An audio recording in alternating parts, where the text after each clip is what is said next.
Powered by the Inside the Birds podcast. Now, live from inside the Matt Black Kia Studios. It's Football at 4. Football at 4 is powered by the Inside the Birds podcast, and it is brought to you this hour by Prop Swap, America's sports betting marketplace. Sell your sports bets. Take your profit. Find out how. PropSwap.com. Download the Prop Swap app today. Andrew DiCecco from InsideTheBirds.com is here at a DiCecco NFL. Some of the prospects that he is watching. Senior Bowl is here. I know we're all excited to start to dive into the draft. I know I certainly am. And so is this man, Andrew DiCecco from InsideTheBirds.com, as he joins me right now for another edition of Football at 4. Andrew, what's up, man? Hey, Mike. How you doing? All is well. And, all right, Senior Bowl is here. This is kind of the kickoff of the draft season, so it'll be a good opportunity to kind of pick your brain on what's been happening down there. Let's start with how important the Senior Bowl is and how this really kicks off the draft season and the players that are down there. Really, this week of practice, this is really the first opportunity for them to kind of move their way up and down draft boards. Yeah, all these games are so important. The whole weeks of practice. I mean, you talk about the Shrine Bowl, the NFLPA Bowl, the Dream Bowl, obviously the Senior Bowl being, the cream of the crop here. But it's very integral to the whole draft process in that you're going against the nation's top competition, essentially. And there's all these different GMs and coaches, and it just everybody swarms to Mobile, Alabama for this. And you want to see how these different prospects, how do they tick? How do they respond to the increased scrutiny and just under the pressure of knowing that, step one of a long audition process. And I think when you have a lot of the GMs and coaches there, you want to see how some guys, how does a Jahan Dotson, who's 5'11", 184 pounds, how does he fare going against a Roger Mccreary or the players of that mold and see how they're able to compete? And that's why this week is so paramount. But I will also say as a disclaimer, it's not the be-all, end-all, but you will see stocks soar and drop, and you'll see some names emerge that maybe you didn't hear as much over the past couple of months. But, yeah, it's the start of a very long process, and I can't stress that enough to folks, that this is always step one of a very arduous process. We still have to get to the end of April, and a lot of things happen. You'll see a lot of different mock drafts. You'll see players mock in the first round that'll probably end up going late round 2 right now. It's just there's a lot of shuffling that goes on throughout this whole process, as you know. Yes, and one of the guys I know over at InsideTheBirds.com, Andrew, that you will have your eyes on this week is Kenny Pickett, and he is the Pitt quarterback, and everybody seems to have a different opinion on who's the best quarterback in this class. I think the one opinion that most of us have, though, is there is not that franchise standout level quarterback. But if there was one, is Pickett the one that you think might be that guy? Yeah, everything that I've sort of gathered for this week is that a lot of these quarterbacks have had their moments, but you haven't had one that's been overly overwhelming. And as far as just consistency and showcasing, bona fide franchise quarterback traits throughout the week. And when I look at it and I assess it, I think Malik Willis from Liberty offers the highest upside. However, I think Kenny Pickett will probably be the most consistent and the most competent starter long-term and the safest floor, I would say. He's 6'3", 221 pounds, athletic, smart, and just has a 42 touchdowns, 7 interceptions, 67.2, I believe, for completion percentage. So there's a lot to like with him. He would be a safe selection there for a team looking at a quarterback. And I think that he's one of the players that has the most to gain this week and really cement his stock as a blue chip prospect. And from what I've gathered, he has had a good week, but not a week that's blown anybody away by any stretch. So he'll have a lot of ground. He'll have a lot of opportunity to make up some ground throughout the next couple of months. But yes, I think Kenny Pickett would be my top option. Carson Strong from Nevada is another interesting player that I wanted to mention. Very big arm, doesn't have the athleticism or the mobility of a Kenny Pickett, but very accurate. great pocket presence, and when you talk about a guy who can make all the throws and has that velocity, he's that guy. He's more of a prototypical pocket passer, I would say, and he's certainly not going to flee the pocket or threaten any teams with his legs. But he's an interesting player that I think we'll see his stock sort of soar to varying degrees throughout this process. All right, we just talked about Pickett. Malik Willis. He's obviously over the last 2 days. If listeners have never seen him play, don't know anything about him, but are starting to hear some Senior Bowl buzz, he seemingly is the standout of the quarterbacks. What can you tell us about Willis? What's your thoughts on him for the draft? Yeah, athletic quarterback, not the most his accuracy is inconsistent, but I think that he has a big arm enough to make all the different throws, processes things pretty quickly. But again, when it comes to him, I kind of equate it to how I felt about Jordan Love, in that you see a lot of good, but there's also those performances where it makes you scratch your head and say, is this the same guy that I just saw? So I think that he has a lot to prove throughout this process. He was my favorite quarterback going into this season because I really like what he brings from just an athletic standpoint and the ability to really elevate an offense. And but we'll see what happens here. He's a smart quarterback, and he's made some big plays for Liberty, made them relevant again. So we'll see how it goes. But yeah, he's been the guy that's really produced the most breathtaking type of plays to come out of Mobile throughout the week. Okay, I want to pick your brain on two more at the Senior Bowl. If we were having this conversation last year about the draft and talk about the prospects for this year's draft, we would be talking about Sam Howell as the number one quarterback. What happened to him, and where do you now kind of re-slot him if you've changed your thoughts on him? Yeah, well, he regressed from an accuracy standpoint. I thought he was slow to process. I didn't think he saw the field overly well.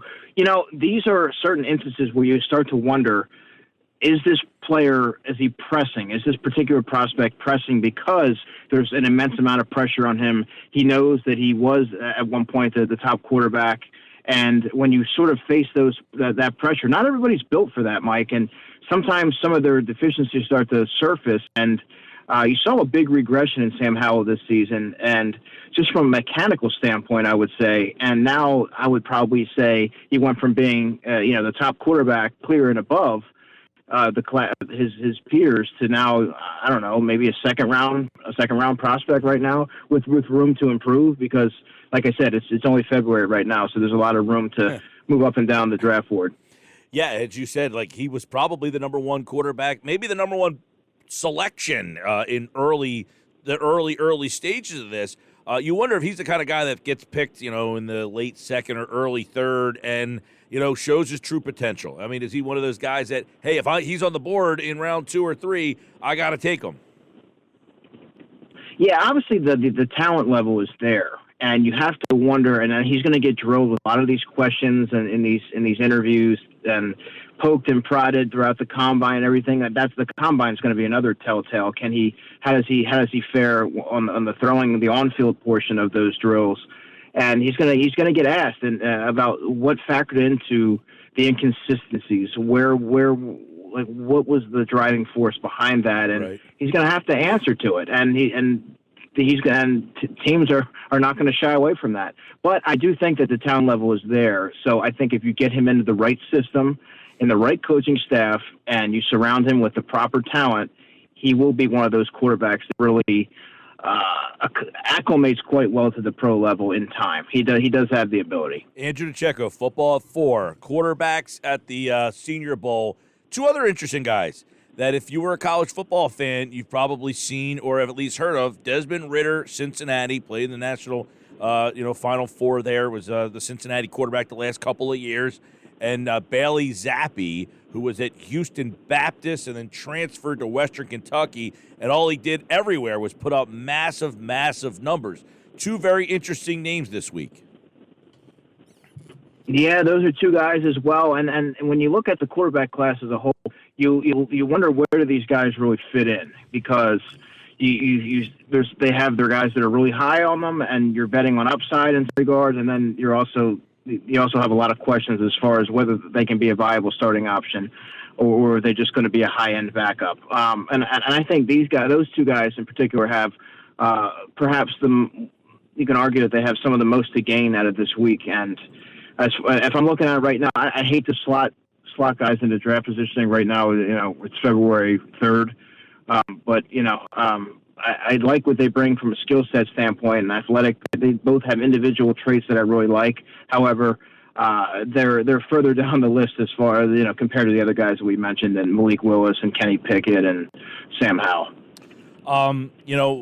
One other, we all know that Howie likes to draft interior line, and a guy that I know that you're watching this week is Perrian Winfrey, and it seems that he's the kind of guy that this week will do wonders for.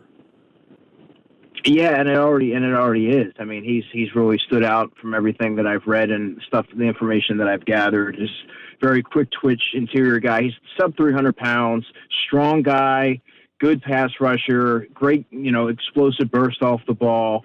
And when you look at what the Eagles have right now, they only have, as far as a young piece that they're going to move forward with as far as interior line goes, Milton Williams. So find him a compliment. And I think a guy like Perrian Winfrey is going to be a viable option to do so. And I think they would complement each other quite well. You also might see Milton Williams play some defensive end this season. So either way, when you look at Javon Hargrave as an unrestricted free agent, the high price tag allocated to Fletcher Cox, they need to get younger in that area. And Winfrey's a player that's really helped himself this week and made some money. So he's opened some eyes, and I really like what he brings from a pass rush standpoint. He had 5.5 sacks last season, by the way. So that has to be enticing if you're looking at it from a pass rush standpoint, from interior linemen. That's really makes a lot of difference when you're going against some of these upper echelon quarterbacks.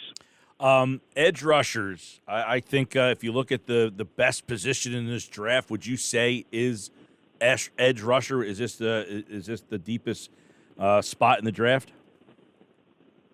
Yeah, and by my estimation, I would say so. I mean, I like George Karlaftis quite a bit from Purdue. I don't believe that he'll be there. You hate making these declarations right now, but I have a hard time envisioning him being there when the Eagles are on the clock with their first round selection. But if he is, I mean, if I'm the Eagles, I'm running to the podium to get him. He's a strong guy, has inside-outside versatility. A guy who I really like and I think could be a feasible option for the Eagles is Jermaine Johnson from FSU, a player who spent his first couple seasons in JUCO at Independence Community College in Kansas. He was also featured on the Netflix special Last Chance U. 6'5", 262 pounds, strong, powerful, explosive off the edge, violent hands, good against the run. He can anchor pretty well, and he's been one of the standout performers in the entire week in Mobile. So I think that he's sort of ascended from a bottom of the first round type of guy to right around that 20 range, maybe 19, right in that area. I think that's going to be his sweet spot ultimately when the dust settles. Yeah, I definitely agree with you on Jermaine Johnson, just a freak kind of athlete, similar to like Josh Sweat, another guy who was just a freak athlete. Josh, of course, had a lot of injury issues when he was there. Johnson might even be more athletic than what Sweat was. Both those guys, freak edge rushers from the same school, by the way, right? Sweat went to Florida State, didn't he? Yeah, Florida State, yeah. All right, I want to get your thoughts on the corner class. I know you like Mccreary and guys that you're watching down there this weekend, because obviously I think that's a spot that you're going to need to keep an eye on around 15, 16, 19. Yeah, Mccreary is the guy that I'm looking at from Auburn. He's a very athletic, long, very fluid change of direction. I think he can match up with any receivers of any body type. Isn't afraid to get physical in the run and utilize his size to his advantage. I think he challenges the catch point quite well, uses his hands well. He's a smart player. And having him complement Darius Slay, I think, would be the most ideal fit, particularly when you're looking at pick number 19. I think if that's right, he's going to be a top 20 player. Trent Mcduffie's another player that I like. Andrew Booth might be my favorite corner in this entire class. Just a very smooth, fluid, in transition defender. I think he's got good ball production. I think he's a very astute, football-minded player and has an immensely high upside. Obviously, Stingley's another one.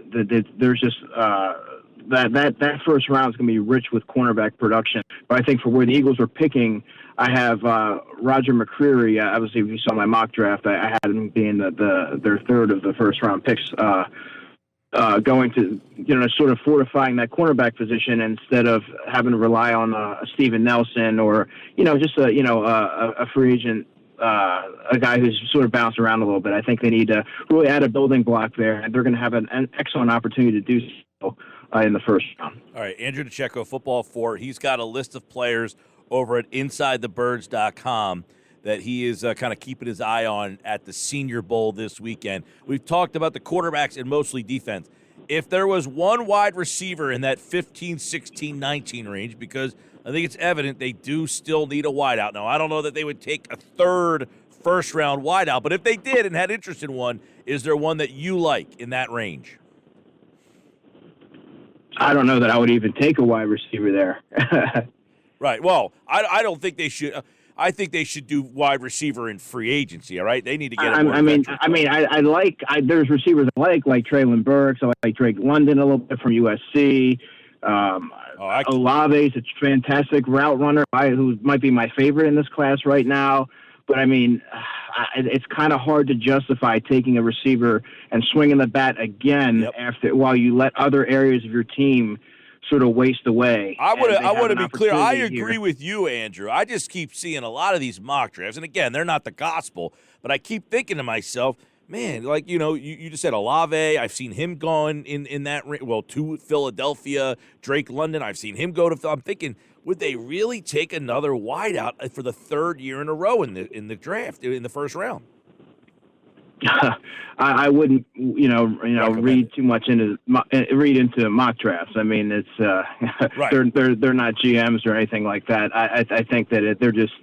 It's almost like fantasy football. They're just sort of saying, what if they put this guy on the offense and pair him with Jalen Hurts and Miles Sanders? No, realistically, when you look at the Eagles' history, they place a strong emphasis on strengthening both lines. So I think that when you look at the offensive line, they're going to have an opportunity for there. And I also think that Jermaine Johnson, to me, would be an ideal option. And corner, I mean, that's been a perpetually putrid, sort of a conundrum for the Eagles for so long. Now you're going to have a chance to add, a 10-year starter with one of those picks. So I think that would be the best, best way to utilize your resources. All right, Football 4, Senior Bowl this weekend. Check it out. There's a couple local guys in there as well. Bo Melton, Rutgers. Watch him. He's been opening some eyes at the Senior Bowl. He's a Cedar Creek kid, so you got some local flavor. And all the quarterbacks, a bunch of them. There's a lot of senior quarterbacks this year that you can watch this weekend in the Senior Bowl. Andrew DiCecco, he'll be back on Tuesday. Follow him for all the draft stuff at DiCecco NFL. Check out his work over at InsideTheBirds.com. All right, excellent conversation, Andrew. Appreciate it, man. Absolutely. Talk to you next week. Yeah, man. We will do some more draft conversation, free agency conversation. Andrew DiCecco, Football at 4.